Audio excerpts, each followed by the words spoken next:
OTET ପରୀକ୍ଷା ଘୁଞ୍ଚିଲା। ମାଧ୍ୟମିକ ଶିକ୍ଷା ପରିଷଦ ବୋର୍ଡ ଦ୍ୱାରା ପରିଚାଳିତ ଓଡ଼ିଶା ଶିକ୍ଷକ ଯୋଗ୍ୟତା ପରୀକ୍ଷା OTET 2024କୁ 8 ଦିନ ଘୁଞ୍ଚେଇ ଦିଆଯାଇଛି। ବୋର୍ଡ ପ୍ରଦତ୍ତ ନୂତନ କାର୍ଯ୍ୟସୂଚୀ ଅନୁସାରେ ଅଗଷ୍ଟ 9 ତାରିଖରେ ହେବାକୁ ଥିବା OTET 2024ର ଉଭୟ ପେପର 1 ଓ ପେପର 2 ପରୀକ୍ଷା ଅଗଷ୍ଟ 17 ତାରିଖରେ ଅନୁଷ୍ଠିତ ହେବ। କିଛି ଅନିବାର୍ଯ୍ୟ କାରଣ ଯୋଗୁଁ ଏହି ପରୀକ୍ଷାକୁ ଘୁଞ୍ଚେଇ ଦିଆଯାଇଥିବା ବୋର୍ଡ ପକ୍ଷରୁ ସୂଚନା ଦିଆଯାଇଛି। ପରୀକ୍ଷାର୍ଥୀଙ୍କ ଆଡମିଟ୍ କାର୍ଡ଼ ଅଗଷ୍ଟ 12 ତାରିଖରୁ ବୋର୍ଡ ୱେବସାଇଟ୍ www.bseodisha.ac.inରେ ଉପଲବ୍ଧ ହେବ ବୋଲି ବୋର୍ଡ ସଭାପତି ଶ୍ରୀକାନ୍ତ ତରେଇ ସୂଚନା ଦେଇଛନ୍ତି।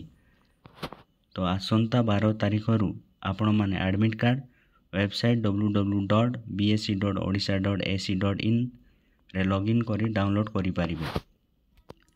ପ୍ରିପାରେସନ୍ ଜାରି ରଖନ୍ତୁ। ପରୀକ୍ଷା ଘୁଞ୍ଚେଇ ଦିଆଗଲା ବୋଲି ଆପଣମାନେ ୱାରିଡ୍ ହୁଅନ୍ତୁ ନାହିଁ।